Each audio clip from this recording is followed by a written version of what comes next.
Click the subscribe button and press the bell icon to never miss a video from Josh Talks. Hi, one and all. Good afternoon. Myself, Jijo Kyriakos from Cochin, the founder member of Kerala, an organization for Malayali LGBTIQ community. So, two quick questions for the audience. How many of you know any LGBT person in your life? Please raise your hands. Pretty impressive. Does anyone of you have a gay person in your own families? Only one person. So this directly denotes the invisibility of homosexuals in our nation, despite the fact that they're existent in every enclave. The most interesting part regarding my story is that I didn't realize that I was gay till the age of 21. And hence, every day, every hour, and every minute in my life, I was totally disappointed with lack of confidence.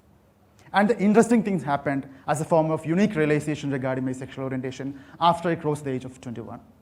While I moved to Cochin to join Cochin University for my post-graduation, there happened this unique case of ragging, where all we juniors were allowed to watch some porn and narrate it, including our own fantasies. Very interestingly, the clip I was delegated was that of a lesbian porn.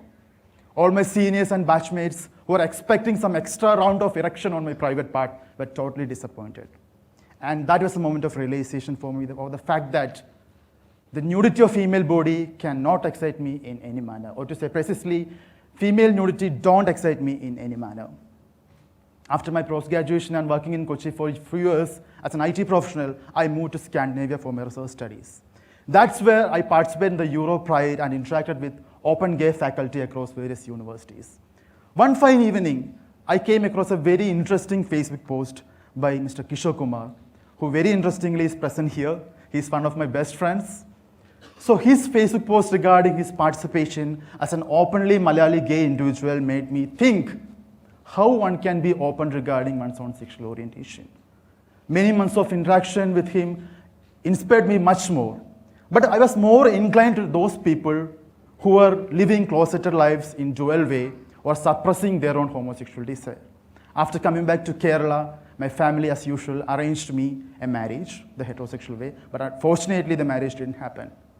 The girl whom I interacted with for many months really inspired me to get married, but she didn't know what my identity is.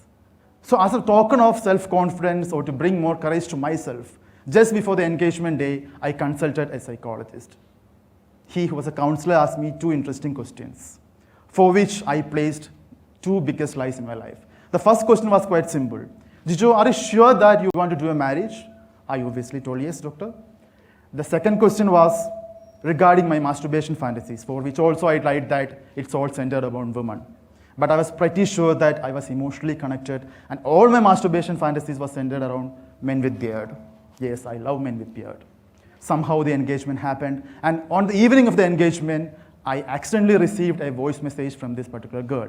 I opened it, and to my shock, I heard, I couldn't respond, I remained silent. She was expecting some positive response from my side, but I remained silent, and she asked me the reason. She wanted me to tell the reason. She also texted me asking, Jijo, do you want to really tell me something? I found that as the best opportunity to reveal my identity. I texted her, yes, I'm gay. To my wonder, she texted, I already knew it. She also inspired me to reveal my identity in front of my family.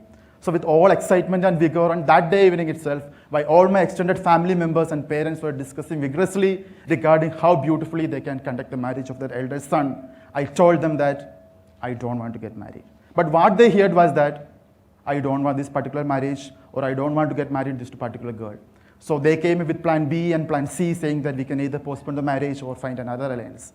I told them clearly that I'm gay.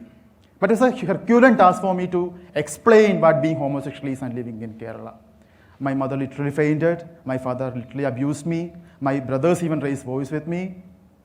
I somehow was indirectly forced to leave home. For the next few months, I was not at all in touch with any of the family members except my dearest mom. But the liberation I felt on that day still enacts goosebumps in me. Another interesting thing happened. The same year, I participated in the Kerala Queer Pride that happened in Thrissur 2013, July 2nd. The participation in the Pride made me realize there are a lot of LGBT people living openly in Kerala. I made a positive note in Facebook, which was shared by various online, printed, and visual media. I got a lot of opportunity to declare my sexual orientation to every person I come across. But as usual, I face these questions like why, when, how did you become gay? Instead of finding these questions as challenging, I took them as an opportunity to create awareness to every person I came across. As I declared my sexual orientation, something else also happened. I was forced to resign from my job 2 times as an engineering faculty. I was thrown out of my rented home only for the fact that the house owner came to know that I was gay through the visual and printed media reports. But I wasn't silent because I started getting inquiries from people like me, from teenagers who was going through immense emotional trouble. So along with Kishore and few other openly gay people, we created an entity and titled it Curala. Over the past 4-5 years, I'm proud to say that we are connected with more than 3,600 Malayali LGBT people across the world. We are also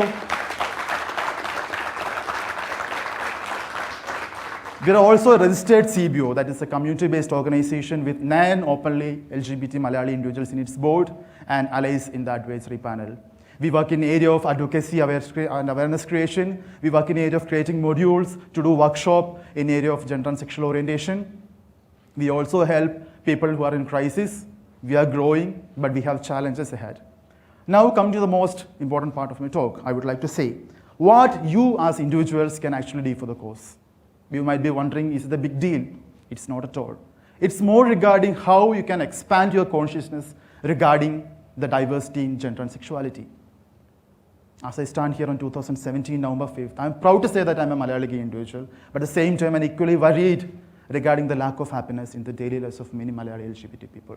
In today's Deccan Chronicle, there's a report which says that India is one of the most unhappiest nations in the world, as per the International Happiness Report 2017.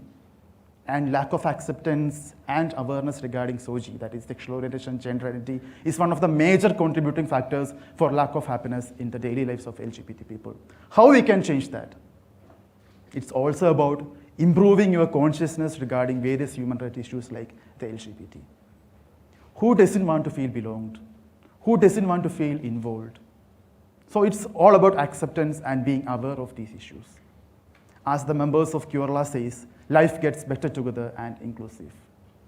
After years of being constantly conscious regarding Kyanai, I stand here proud and say you all that I'm a Malayali gay individual and I can.